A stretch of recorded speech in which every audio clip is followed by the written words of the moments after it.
Good afternoon, I'm Tony Ndoro. Now, those living without basic services are calling on politicians to stop making empty promises ahead of local government elections. Amnesty International has released a video called #DignityNow. In it, residents talk about their challenges. It is part of Amnesty's campaign asking the Corporate Governance Department to ensure that municipalities fulfill their constitutional mandate of delivering basic services to everyone.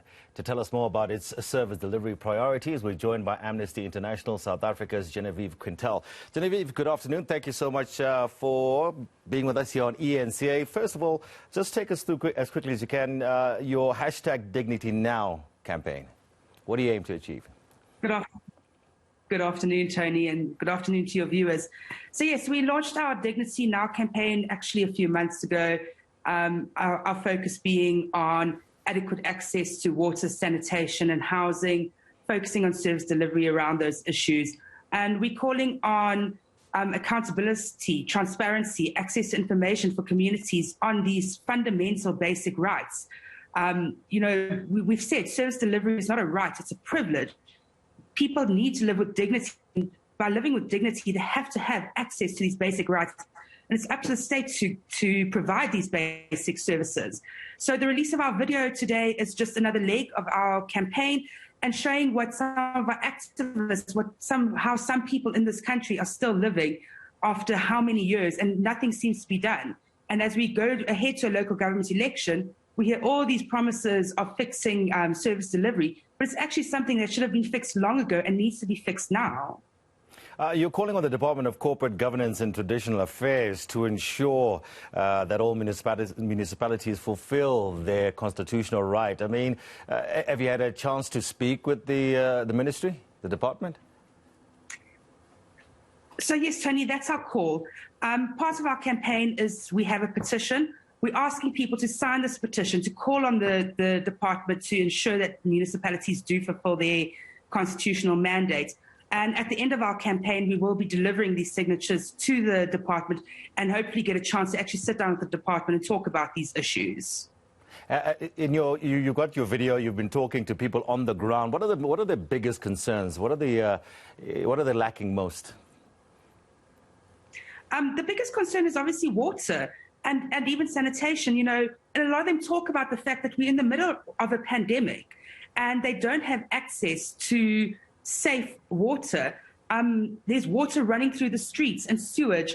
Samson Mabuza, who lives in Everton, was telling us where he lives, it's one tap in the middle of nowhere for 6 families. And this is happening all over the country. And so they're living in shacks, there's no proper running water, and all of this during a pandemic. And then sometimes they also complain that the water gets shut down. They have no idea why, there's no notice. And then there's no water at all. There's one tap that's serving 6 families. So, Genevieve, when you speak to the people on the ground, are they aware that they have the power to actually change this? I mean, we've got the elections coming up, municipal elections. Are they aware that their vote actually counts, whether they want to stay within that particular quagmire or they want to change? Absolutely. And look, for Amnesty, this isn't about politics. It is the state has to provide, no matter who it is, for these people. And people do understand this. The thing is, when you've been waiting for so long, where to from here? But part of this is also, we're all about people power and then people realize they've got the power to change things. Mm-hmm. Okay, so, I mean, as you said a little bit earlier on when we started talking, that this has been going on, the lack of service delivery. We've seen protests for many a moon, many a year. You've got the #DignityNow. You want to engage the Department of Corporate Governance and Traditional Affairs. What makes you think that you can actually effect some sort of change, some sort of response? Well, I guess, Tony, we have to try. Otherwise, we're not ever going to get anything right. And it's also, and again, I bring up the people power. It's also letting people know that they have the power to ensure that there's change, make their voices heard. They deserve this dignity. And dignity comes through these basic services. That is a right and not a privilege. And so we can't keep quiet when things aren't going right. Genevieve, thank you so much for speaking with us. So it's #DignityNow. You've got the video, and that's the name of your campaign as well. Yes, that's correct. All right, fantastic stuff. That's Genevieve Quintal of Amnesty International. Now,